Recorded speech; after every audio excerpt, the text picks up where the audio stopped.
सुप्रभात बच्चों। मैं स्मिता मैडम। छठी कक्षा के हम लोग अध्याय 3 दल नायक की सूझबूझ के बारे में मैं बता रही, कहानी के बारे में बता रही हूँ। जो उसका शीर्ष भाग है वो आज मैं आप लोग को बताऊंगी। तो थोड़ा सा उसका पहले का विस्तार बताती हूँ कि सचिन और गौरव जो है अपने स्काउट गाइड के कैंप के लिए नैनीताल जाते हैं और वहाँ पर उन्होंने बहुत सारी चीज़ें देखना शुरू करते हैं। थोड़ी शरारत तो होते हैं, तो शरारत होने के कारण, अपनी शरारती के कारण थोड़ा उन्होंने सोचा कि उन लोग को चाइना पीक जाना था। चाइना पीक एकदम सामने दिखा, लेकिन जो जाने का रास्ता था बहुत घुमावदार था। तो इन दोनों के में दिमाग में सोचा कि हम लोग क्यों ना सीधे रास्ते पर जाए और पूरे साथियों को वहाँ अपने दल से पहले पहुँच कर लोगों को आश्चर्य चौंका दे, तो खूब मज़ा आएगा। तो ये उनकी शरारत थी, दिमागी सोच थी। तो आगे बढ़ते हैं, पाठ में है। दल के थोड़ा आगे बढ़ते ही वे दोनों चुपचाप वहां से खिसक गए और सामने खड़ी पहाड़ी की ओर बढ़ चले। बड़ी बड़ी सुंदर चीड़, देवदार, फर, सुरई, खरसू और पांगर के वृक्षों के बीच से निकलते हुए वे धीरे धीरे ऊपर चढ़ने लगे। जल्दी ही बड़े बड़े वृक्ष समाप्त हो गए और छोटी छोटी झाड़ियाँ आ गई।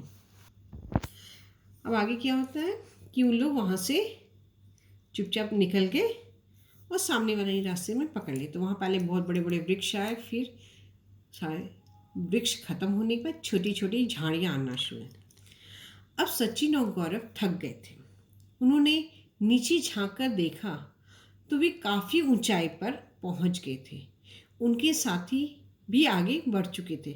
हालांकि दल नायक दल को रोककर पीछे मुड़कर देखने आया कि, लेकिन जब गौरव और सचिन नहीं दिखाई दिए तो उसने सोचा कहीं वे दोनों शिविर में वापस तो नहीं चले गए। लेकिन अगर ऐसा था तो कहकर जाना चाहिए। मतलब फिर दलनायक जो थे वो वापस आते हैं, देखते हैं कि अरे सचिन और गौरव तो है नहीं। फिर उन लोग को लगता है कहीं शिविर तो नहीं चले गए, वापस नीचे तो नहीं चले गए। लेकिन जाना चाहिए तो दलनायक को हमेशा खबर करके जाना चाहिए, लेकिन दोनों ने किया नहीं। दलनायक एक साथी को इसकी सूचना सुरेश सर को देने तथा अन्य साथी को शिविर में भेजकर सचिन और गौरव की खोज में लग गए। अब कहने का तात्पर्य उन लोग के ग्रुप में था नहीं, तो दलनायक ने एक साथी को दिया कि जाके तुम सुरेश सर को बताइए कि गौरव और सचिन दिखाई नहीं दे रहे हैं। और एक साथी को भेजा गया शिविर में कि वहाँ जाके देखे कि सचिन और गौरव पहुँचे हैं ये। इधर सचिन और गौरव का सारा उत्साह जाता रहा। नीचे उतरना बहुत मुश्किल था। जिस पत्थर पर वो पैर रखते वही फिसल जाता, क्योंकि वह पहाड़ी कच्ची थी। हाँ, चोटी सामने दिखाई दे रही थी, लेकिन वहाँ तक पहुँचना भी इतना आसान नहीं था। मतलब कहने का तात्पर्य कि सामने पहाड़ी दिख रही है, लेकिन वहाँ तक पहुँच नहीं पा रहे थे, क्योंकि वो जो था उन लोग का कच्ची पहाड़ी थी। पाँव रखते ही स्लिप कर जाते थे और फिसल जाते थे। अब उन्हें लगा कि दल का साथ छोड़कर उन्होंने बहुत बड़ी भूल की है। अब एहसास लगने लगा कि हमने बहुत बड़ी गलती कर दी कि अपने दल का हम लोगों ने साथ छोड़ दिया। अब पछताने से तो कुछ होने वाला नहीं था। उन्हें अपने सुरेश सर की बात याद आ गई। संकट के समय हौसला सबसे बड़ा सहायक होता है। अब वे ये चीज़ उनके दिमाग में याद आई कि सर ने कहा ठीक है, संकट तो हमारे साथ आ गई है, तो इसमें हमें हौसला छोड़ना नहीं है। अगर हम हौसला छोड़ देंगे तो हम लोग गिर जाएंगे, तो हमें आगे बढ़ना है। अब वे इसी बात को ध्यान में रख कर एक एक कदम आगे बढ़ने लगे, लेकिन ये काफ़ी मुश्किल था। जैसे ही झाड़ी या पत्थर को पकड़कर ऊपर खिसकते तो ज़रा सा वजन पड़ते ही पत्थर उखड़ जाते, यानी पूरी मिट्टी गीली थी, उस पर ज़रा सा भी जोर देते तो वो उखड़ जाती थी। अचानक उन्हें पहाड़ी पर ऊपर कुछ हलचल सी मालूम पड़ी। मतलब बहुत ऊंचे तो पहुंच ही गए थे, लेकिन बहुत ऊपर नहीं पहुंचे। आगे जाने वाले दल के लोग ऊपर पहुंच चुके थे और वो वहाँ खुशियाँ मना रहे थे। उनमें से कुछ ने एक ने नीची ओर झांक कर भी देखा। सचिन और गौरव ने सहायता के लिए पुकार लगाई, लेकिन अब तक वे लोग दूसरी ओर चले गए थे। मतलब कहने का था वहाँ और भी दल के लोग पहुँच चुके थे। वो खुशियाँ मना रहे थे कि हम लोग एकदम चाइना पीक तक वहाँ पहुँच गए। तो नीचे झांक कर भी उन्होंने देखा। इतने में सचिन और गौरव सहायता के लिए पुकारते, तब तो वे दूसरी ओर चले गए। अब दोनों हताश हो गए। सचिन और गौरव को दिलासा दिलाया। तभी कुछ और बच्चे ने नीचे की ओर झांक कर देखा। दोनों ने सहायता के लिए आवाज़ लगाई। उन्हें देखकर बच्चे आश्चर्य में पड़ गए। उन्होंने जोर से पूछा, अरे तुम लोग यहाँ कहाँ से पहुँच गए?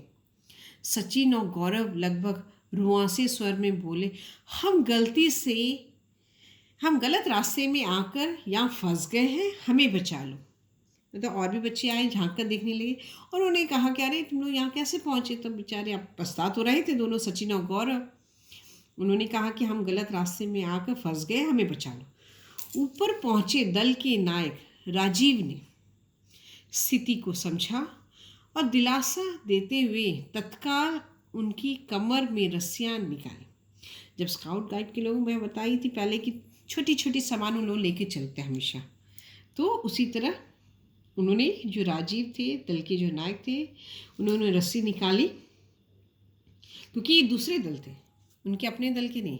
उन्होंने जोड़कर उनमें से जीवन रक्षक गांठ बांधी, यानी उन्हें उसमें गांठ बांधा गया, जो आज सुबह ही प्रशिक्षण के दौरान सबको सिखाई गई थी। आज सुबह ही उन लोग को ट्रेनिंग दिया जाता है, उसमें बताया जाता है कैसे लोगों की मदद की जाती है, गांठ बांधा जाता है, सब कुछ। तो दल के अन्य साथियों की सहायता से एक एक करके दोनों को ऊपर खींचा। इस प्रयास में दल के अनेक सदस्यों के साथ सचिन और गौरव के भी कोहनी घुटने छिल गए। सभी प्रसन्न थे क्योंकि उनके दोनों मित्र सुरक्षित ऊपर आ गए। ऊपर चढ़कर गौरव और सचिन लंबी लंबी सांसें लेने लगे। राजीव ने सबका प्राथमिक उपचार किया। तभी सुरेश सर भी अपने दल के साथ वहां पहुंच गए। बच्चों ने उन्हें सारी घटना की जानकारी दी। सुरेश सर ने राजीव और उनके दल की बहादुरी की सराहना करते हुए उनकी पीठ थपथपाई। सचिन और गौरव से फिर ऐसी भूल न करने की वचन लिया। कहने के तात्पर्य दूसरे दल के जो राजीव थे, दल नायक थे, और उनके जो दल के बच्चे थे, उन्होंने मिलकर सचिन और गौरव की जान बचाई। तब तक सुरेश सर भी अपने दल के साथ वहाँ पहुँच के और उन्होंने उनकी बहादुरी और बच्चों की पीठ थपथपाई और साथ में हिदायत दी कि सचिन और गौरव को कभी भूल से भी ये सारे कार्य ना करें, और वचन लिया। सभी ने ऊंची चोटी से नैनी झील और शहर की सुंदरता को देखा। अपने कैमरे से चित्र खींचे। चोटी से नैनी झील पानी से भरी हुई नन्ही कटोरी की तरह लग रही थी। कैंप फायर की भी जलती आग के चारों ओर नाचते गाते लोगों के बीच मुख्य अतिथि ने राजीव को बहादुरी के लिए प्रमाण पत्र देने की घोषणा की।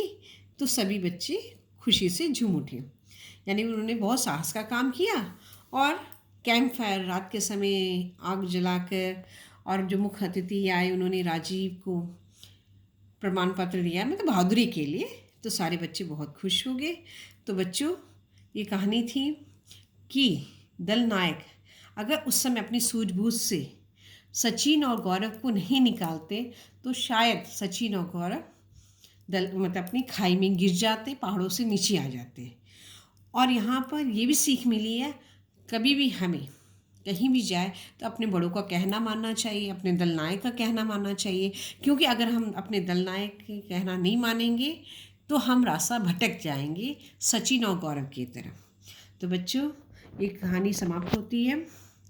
अगली कक्षा में आप लोग को मैं प्रश्नोत्तर की ओर ले जाऊंगी, कठिन शब्द की ओर ले जाऊंगी। धन्यवाद।